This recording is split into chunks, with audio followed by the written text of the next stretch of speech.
Já teve algum sonho muito real, mas tão real assim, que você não conseguia nem pensar e nem tomar nenhuma decisão? Parecia que era real mesmo?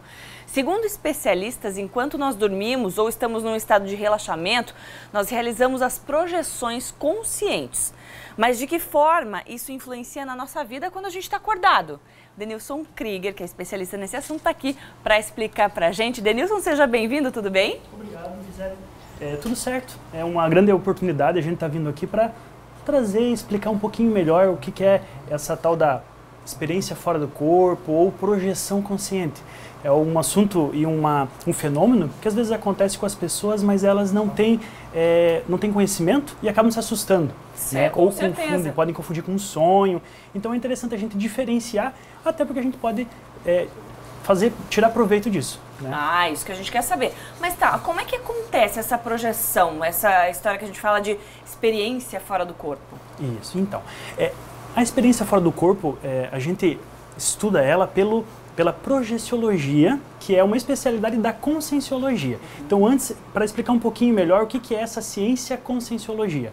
Ela foi proposta em 1988 pelo propositor Valdo Vieira, e através da ciência conscienciologia, a gente procura entender a consciência, mas de maneira integral. Então, analisando diversas variáveis ou outras áreas. Né? Então, o que seria isso? Que a gente, primeiro, tem várias vidas, que essa não é a nossa primeira vida e nem será a nossa última vida. Que a gente se manifesta em múltiplas dimensões.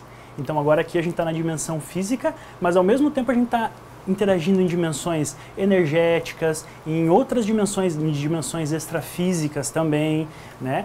E depois também que a gente não é só esse corpo físico, a gente tem esse corpo físico e tem também um corpo energético, um corpo emocional e um corpo mental. Mas como é que a gente difere que é uma experiência fora do corpo e não um sonho?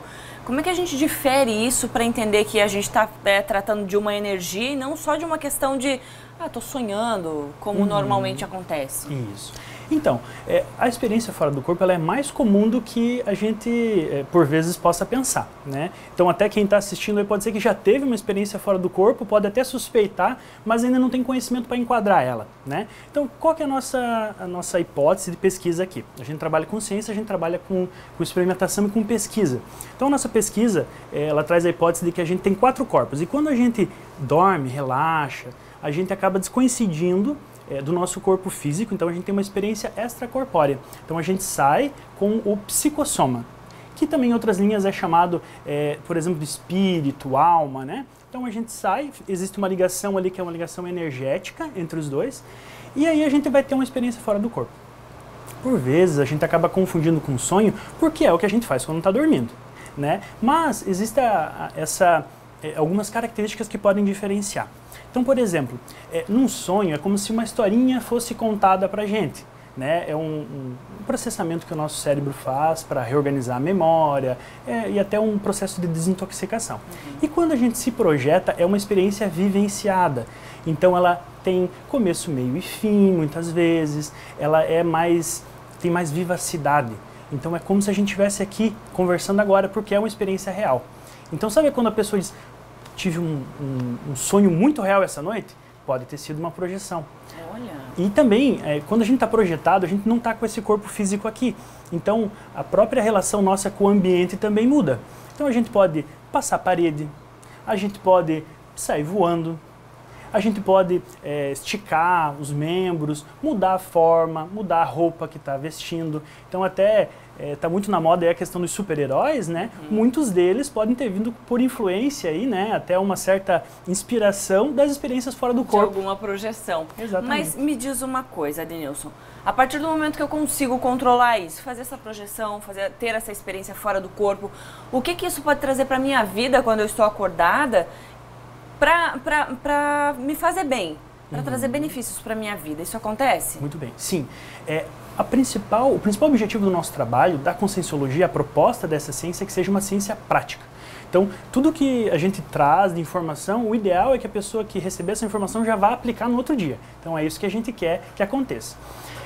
Quando a gente tem uma experiência fora do corpo, um dos primeiros pontos, a primeira coisa que acontece, a gente começa a entender que a gente não é só esse corpo físico, que a gente é também algo além disso. Que consegue controlar, inclusive. E que consegue controlar, ter discernimento, decidir, inclusive, quanto tempo vai durar. Num sonho você não consegue fazer isso. Essa conscientização que a gente é mais do que esse corpo físico, ela traz uma tranquilidade, porque a gente sabe que vai continuar existindo sem ele. Então a pessoa, a primeira coisa, ela já começa a perder o medo da morte. Depois ela começa a tomar contato com essa outra realidade, que é a realidade extrafísica. Então outros ambientes que a pessoa pode ir, ela pode encontrar pessoas, inclusive pessoas que já dessomaram. O termo dessomar é um neologismo, é uma palavra nova da conscienciologia, mas ela quer dizer a mesma coisa que falecer, morrer, né? Então é descartar a desativação do soma. Então quando essa pessoa já dessomou, por exemplo, mesmo assim, mesmo que ela já tenha morrido, a gente pode fazer um contato com ela. Então, às vezes a pessoa tem algum assunto mal resolvido, ou precisa ainda de alguma reconciliação com algum familiar, e é aqueles sonhos que a pessoa tem e diz, pô, sonhei com fulano lá. É interessante a gente saber que pode, né, controlar esses pensamentos, né, e ter outras experiências. Querido, obrigada por estar aqui com a gente, um ótimo fim de semana para você. Obrigado, valeu. Valeu.